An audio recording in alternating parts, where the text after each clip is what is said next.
नमस्कार दोस्तों, मेरा नाम है सुरेंद्र सिंह और आप देख रहे हैं मैत्री न्यूज़। चाय की दुकान हो या पान का ठेला हो, यही नहीं, लोग सुबह सुबह दूध लेने भी जाते हैं तो सबसे पहली बात होती है किसकी बन रही है निगम में सरकार। लोग अपने अपने आंकड़े से अपनी जातियों के आधार पर आंकड़े लगा रहे हैं, कौन जीतेगा कौन हारेगा। हमें भी तमाम तरीके के फ़ोन आते हैं और ज़मीनी स्तर पर जो हमने जाना है वह आपके समक्ष हम लोग रख रहे हैं। जो आंकड़े हैं वह बहुत सटीक नज़र आते हैं और जो चर्चाएं थी वो हम आपके साथ साझा करना चाहेंगे। लोगों से जब हमने जानना चाहा कि लोग किसकी सरकार बना रहे हैं, किसको पसंद करते हैं, तो लोगों ने अपने अपने रुझान, अपने अपनी बातों को हमें अपने तरीके से बताया।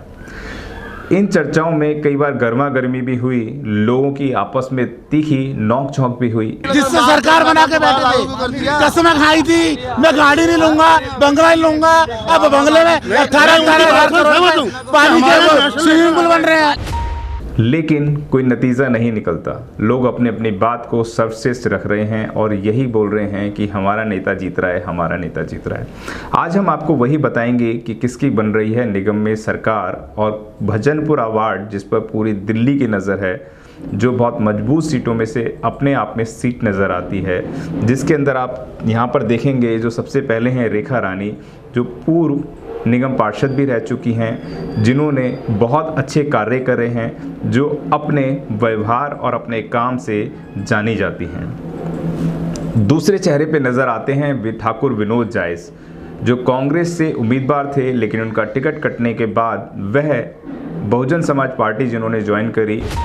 तीसरे नंबर पर आते हैं बीजेपी के रामराज तिवारी, जो अपने दम खम पर टिकट लेकर आए, जो 35 से 40 साल का अनुभव रखते हैं राजनीति का, और इतने बड़े अनुभव के साथ बीजेपी ने भी उनके नाम पर मोहर लगा दी और क्षेत्र की जनता ने भी उनका तहे दिल से स्वागत करा। और कुछ खफा लोग भी जो थे वो बीजेपी से पहले तो भाग रहे थे, जो बीजेपी के अंदर ऑलरेडी काम कर रहे थे, लेकिन उन्होंने भी, कार्यकर्ताओं ने भी, उन्होंने गर्मजोशी के साथ वोट दिलाने का काम करा। अगर तीसरी चौथी बात करते हैं हम लोग, अजीत सिंह, कांग्रेस के प्रत्याशी जो थे, कांग्रेस के अंदर जो टिकट मिल रहा था, जैसा हमने पहले बताया था, वो मिल रहा था विनोद ठाकुर जायस को, लेकिन उनका टिकट कटने के बाद अजीत सिंह को टिकट मिला, तो वह टिकट से जो लोग, कुछ लोग खफा थे, तो कुछ लोग विनोद जायस के साथ गए और कुछ लोग अजीत जी का दामन थाम के उनके साथ कंधे से कंधा मिलाकर लड़ते रहे। और यही नहीं, उन्होंने अपनी ताकत भी बड़ी ज़ोरों शोरों पे रखी और जिसे डूबता हुआ जहाज़ कहा जाता था, उसके अंदर भी नया जान डालने का काम करा। यूँ कहें कि जान फूंकने का काम करा तो भी गलत नहीं होगा। फिर दोबारा से आते हैं, लोग यह बोल रहे थे कि यह चुनाव चेहरे का चुनाव है और निगम के चुनावों में ज़्यादा राजनीति नहीं होनी चाहिए, लेकिन ऐसा कुछ भी नज़र नहीं आया। सीधे सीधे कहें तो यहाँ पे चेहरे के चुनाव के अलावा जातीय समीकरण बड़ी जोरों पे देखने में नज़र आया, और वो ये कि रेखा रानी जो है वह एक गुर्जर समुदाय से आती हैं और अजीत सिंह जो हैं वह भी गुर्जर समाज से ही आते हैं। यह दोनों आने पर कहीं ना कहीं वोट ऑफ परसेंटेज थोड़ा सा डाइवर्ट होता है, यानी कि जो एक पर्डे से गुर्जरों का समर्थन मिलना था रेखा रानी को, वह थोड़ा सा वोट ऑफ परसेंटेज बटा, चाहे 10 घर, 20 घर, 50 घर, कितने भी हों, वह आप अनुमान लगा सकते हैं, कुछ वोट डाइवर्ट हुआ। यहाँ पे अगर हम लोग बात करें रेखा रानी के दिलों की और रेखा रानी के काम की, तो वह बहुत सराहनीय कार्य है। पूर्व निगम पार्षद भी रह चुकी हैं, लोगों ने उनको बड़ा सराहा। बूढ़े हों, बच्चे हों, जवान हों, महिला हों, पुरुष हों, सभी ने उनको सलाम किया और उनका स्वागत भी करा और बहुत ज़्यादा और बहुत ताकत से उनको समर्थन भी किया। लेकिन विनोद जायस भी अपने आप में कम नहीं थे। उन्होंने कहा 5 साल का काम था, अनुभव था, वह यह काम था कि जब कोविड से दुनिया जूझ रही थी, लोग अपने घरों के अंदर सिमट के बैठे हुए थे, तो विनोद जायस ने इसमें हुंकार भरी और अपनी जान की बाजी लगा दी, ऐसा लोग कहते हैं।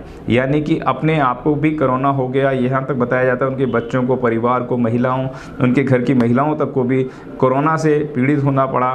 यानी कि अपनी जान पर खेल कर भी वह समाज के साथ कंधे से कंधा मिला के लड़ते रहे इस कोरोना के साथ, और उन्होंने सैनिटाइज़र हो, चाहे फोक मशीन हो, चाहे वह भोजन की व्यवस्था करानी हो, इस तरीके के तमाम कार्य कर कर लोगों ने उनके कार्य को बहुत सराहा। यहाँ तक कि जब हमने इंटरव्यू लिया, हमारे चैनल पे भी वह इंटरव्यू है, बीजेपी के तमाम नेताओं ने भी यही करा कि लड़का गजब का है, बहुत अच्छा काम करता है। बहुजन समाज पार्टी को सपोर्ट कर रही है तो ठीक कह रही हैं? बिल्कुल ठीक कह रही हैं। उस आदमी ने काम किया, वो लायक लड़का है। लेकिन यह लड़का कितना काम वोट को कन्वर्ट कर सकता है, यह देखना 7 तारीख को है।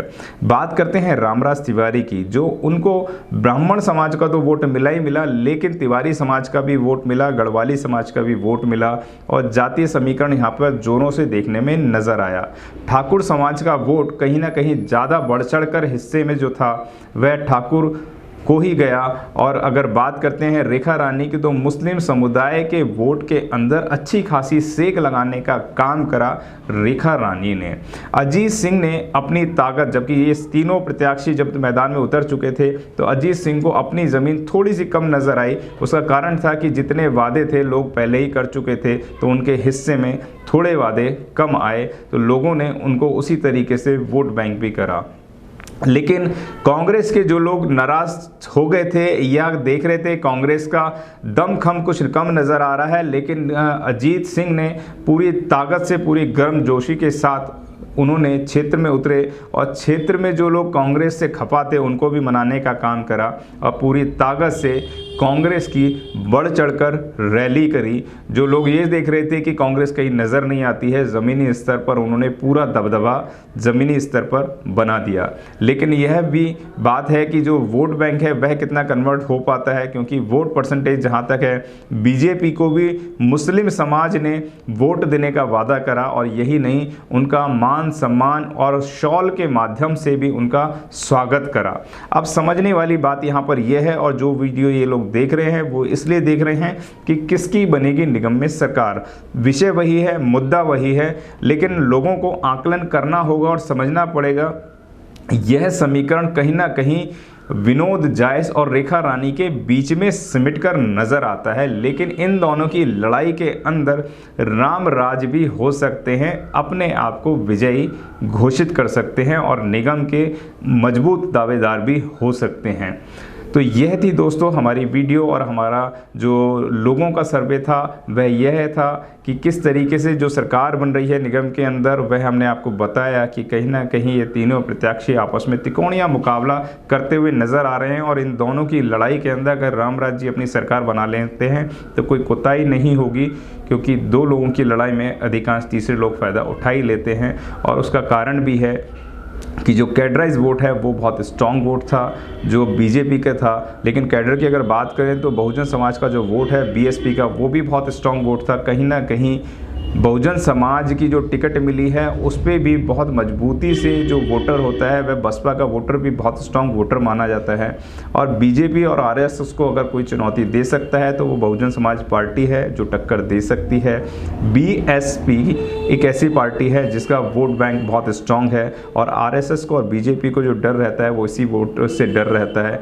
तो लोगों ने बहुत सारी वोट को पोलराइज करने की कोशिश करी, लोगों ने रात को, लेकिन विनोद जायस की यहाँ पर एक कमी तमाम देखने को मिली, क्योंकि उनकी रैली 10-11 बजे 12 बजे से पहले शुरू नहीं हो पाई। 11 बजे लगभग शुरू हुई है, 3-4 बजे ख़त्म होती थी। लेकिन रेखा रानी की जो रैली थी वो 8 बजे शुरू होती थी और 3-4 बजे ख़त्म होती थी।